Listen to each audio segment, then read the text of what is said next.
What if I told you there was a man who lived alone in a jungle for 30 years, still fighting a war that had ended long ago? What if I told you he refused to believe the world had changed because he hadn't finished his mission? And when they finally found him, his uniform was torn, his rifle rusted, but his spirit? Unbreakable. This is not a legend. This is a man who taught the world the true meaning of duty, loneliness, and the cost of belief.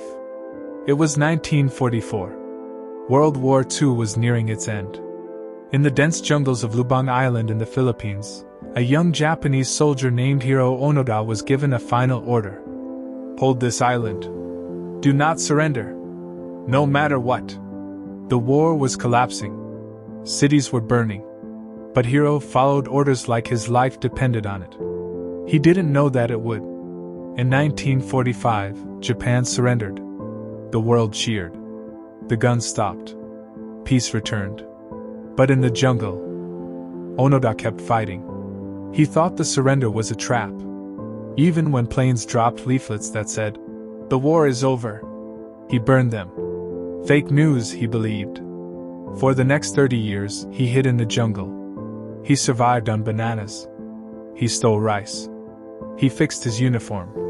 He cleaned his rifle every day. He believed Japan still needed him. He saw people with radios.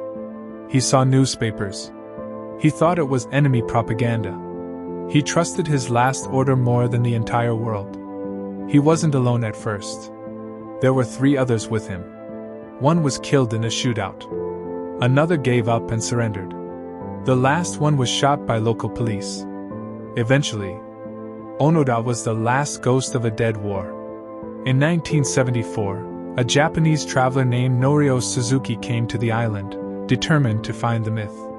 He found Onoda in the jungle, still alert, still in uniform, still carrying his weapon.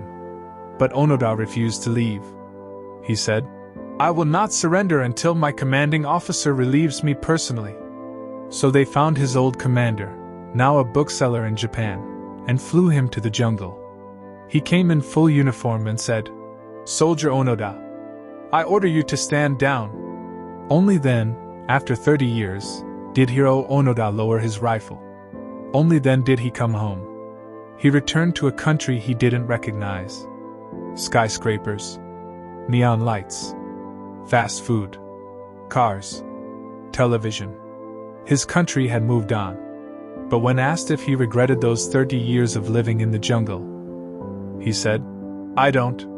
Because I followed my mission. I did not betray my honor. I was a soldier. Every man needs something to believe in. That was mine." Belief can make you powerful. But belief without reflection can make you a prisoner. Onoda teaches us about loyalty, sacrifice, and the danger of unshaken belief. About the cost of holding on, and the courage it takes to finally let go. Sometimes, we stay in our own jungles, fear, pride, ego, regret, fighting battles that ended long ago. The lesson? It's never too late to come home.